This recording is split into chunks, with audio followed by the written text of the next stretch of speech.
بسم اللہ الرحمن الرحیم۔ اللہ تعالیٰ کا شکر آسان عبادت ہے اور دنیا کے اعتبار سے بھی انتہائی مفید ہے اور آخرت کے اعتبار سے بھی مفید ہے، اور اللہ تعالیٰ کو بہت زیادہ محبوب ہے، پسند ہے۔ قرآن پاک میں اللہ رب العزت نے اس بات کو بیان کیا ہے، وَإِن تَعُدُّوا نِعْمَةَ اللَّهِ لَا تُحْصُوهَا، کہ اگر تم اللہ تعالیٰ کی نعمتوں کو شمار کرنا چاہو تو شمار نہیں کر سکتے۔ اتنی نعمتیں ہم ہر وقت استعمال کرتے ہیں، اور اس کا بدل صرف یہ ہے کہ ہم اللہ کا شکر ادا کریں۔ ایک تو نعمتیں اتنی زیادہ ہیں، بارش کی طرح برس رہی ہیں، ان کا شمار بھی ممکن نہیں ہے، اور اگر ایک ایک نعمت کو دیکھیں تو ایسے لگتا ہے کہ اس کے بغیر ہمارا گزارا بھی نہیں ہے، اتنی اہم ہے۔ ویسے تو انسان کمزور ہے، جس چیز کی بھی اس کو ضرورت پڑ جاتی ہے وہ اس کے لیے سب سے بہتر اور سب سے اہم بن جاتی ہے۔ شیخ سعدی رحمۃ اللہ علیہ بیان فرماتے ہیں کہ صرف ایک سانس کے معاملے کو دیکھ لیں جس پر ہماری زندگی کا مدار ہے، اس کی وجہ سے ہم جیتے ہیں، تو اس میں دو نعمتیں ہر بندہ استعمال کر رہا ہے۔ اگر سرسری نظر سے بھی دیکھیں، سانس ہم اندر کھینچتے ہیں، اگر اندر جا کے رک جائے انسان ختم ہو جاتا ہے، اور پھر اس کو باہر نکالتے ہیں، اگر باہر نکال کے دوبارہ اندر نہ کھینچ سکیں تب بھی انسان ختم ہو جاتا ہے۔ تو دو نعمتیں اتنی بڑی ایک سانس میں ہم استعمال کر رہے ہیں کہ جس کے بغیر زندگی ہی نہیں ہے، تو ہر سانس پر اگر 2 دفعہ انسان شکر ادا کرے تو اس سانس کا شکر ادا نہیں ہو سکتا۔ یہ سرسری نظر کی بات ہے، وگرنہ سانس کے لیے اللہ تعالیٰ نے اور کیا کیا انتظام کر رکھے ہیں۔ آکسیجن کا میسر آنا، اگر آکسیجن نہ ہو تو ہم سانس لے ہی نہیں سکتے، گھٹن کی وجہ سے ختم ہو جائیں گے۔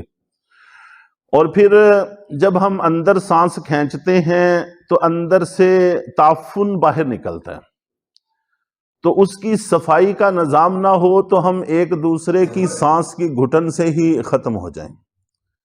بس اوقات ایک دوسرے کے بہت قریب ہو کر بات کریں تو ایک کے منہ سے بھی سمیل آ رہی ہو تو بات کرنا کتنا مشکل اور دشوار ہو جاتا ہے۔ تو اس طرح سے ہر بندہ اندر سے آلودگی نکالتا ہے، باہر سے تازہ اسی وقت سانس کے ذریعے ہوا لیتا ہے۔ اس نظام کو دیکھیں، اور پھر اس نظام کو قائم کرنے کے لیے اللہ تعالیٰ نے درختوں کا ایک سلسلہ قائم کیا ہوا ہے، تو وہ باریکی میں چلے جائیں تو اس کا تو پھر انسان کی سوچ سے ہی باہر نظام چلا جاتا ہے۔ تو اس لیے ایک تو نعمتیں اتنی زیادہ ہیں کہ جس کی کوئی حد نہیں، شمار ممکن نہیں، اور ایک ایک نعمت کو دیکھیں تو اتنی اہم ہے کہ اس کے بغیر گزارا نہیں۔ اور ایک واقعہ اور بھی ذہن میں آ گیا۔ ہارون الرشید آپ جانتے ہیں کہ خلفائے بنو عباس میں سے ایک بہت بڑا نام ہوا ہے۔ ان کے عزیز تھے حضرت بہلول رحمۃ اللہ علیہ، یہ اللہ کے ولی تھے اور مجذوب طرح کے ولی تھے، تو دربار میں آنا جانا تھا۔ تو ایک دفعہ ہارون الرشید نے پانی منگوایا اور پانی پینے لگے، پیاس لگی ہوئی تھی، تو انہوں نے ہارون الرشید کو کہا کہ تھوڑی دیر کے لیے رکیں۔ اگر آپ ایسی جگہ ہوں کہ پیاس کی شدت ہو اور آپ کو لگے کہ یہ پانی کا گلاس اگر مجھے میسر نہ آیا تو جان چلی جائے گی۔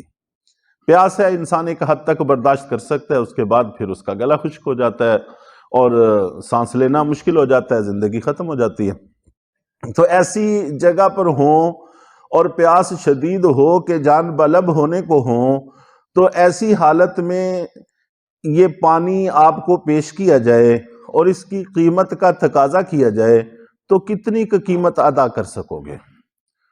اس نے کہا کہ ظاہر ہے کہ اگر جان ہے تو یہ جہان ہے، زندگی ہے تو سارا کچھ ہے، تو کم سے کم آدھی سلطنت تو دے دوں گا۔ تو پھر انہوں نے کہا کہ اچھا اللہ کا نام لے کر بسم اللہ پڑھ کے پئیں، تو چنانچہ بسم اللہ پڑھ کے اللہ کا نام لے کر انہوں نے پانی پیا۔ پھر انہوں نے کہا کہ گلاس رکھنے سے پہلے میرے ایک سوال کا جواب اور دے دیں، یہ پانی اندر جا کر رک جائے، مثانے میں جا کر ٹھہر جائے اور خارج نہ ہو، حالانکہ ہمارے حلق سے لے کر مثانے تک پہنچنے میں بھی کئی مراحل ہیں، اس میں ہم اللہ تعالیٰ کی کتنی بڑی نعمتیں استعمال کر رہے ہیں وہ قطع نظر۔ مثال کے طور پر ہم صرف اتنا کر سکتے ہیں کہ منہ میں کوئی چیز کھانے کی پینے کی لے کر اس کو اندر نگلیں، اندر گزار لیں، آگے وہ معدے میں جاتی ہے، وہ سانس کی نالی میں چلی جاتی ہے، وہ پھیپھڑوں میں جا کر دمے کا باعث بن جاتی ہے، ٹی بی کا باعث بن جاتی ہے۔ یہ ہمارے بس کی بات نہیں ہے، یہ اللہ کا نظام ہے۔ پھر اگر وہ معدے میں جاتی ہے تو وہ ہماری صحت کا سامان بنتی ہے یا جان لیوا بن جاتی ہے۔ کتنی ہی کھانے کی چیزیں ایسی ہیں ہم کھاتے ہیں، معدے میں جا کر زہر بن جاتا ہے، موت کا باعث بن جاتا ہے۔ تو وہ ساری چیزیں الگ سے، صرف اتنا ہے کہ وہ مثانے میں جا کر ٹھہر جائے، پانی خارج نہ ہو، پیشاب بند ہونے کا مسئلہ جس کو کہتے ہیں۔ تو اس نے کہا کہ یہ تو اس سے بھی بڑی مصیبت ہے، انسان کے لیے اٹھنا بیٹھنا چلنا پھرنا سب کچھ ہی مشکل ہو جاتا ہے، تو پھر اس پانی کو اپنے بدن سے خارج کرنے کے لیے کتنی قیمت ادا کر سکتے ہو، کیا محسوس کرتے ہو؟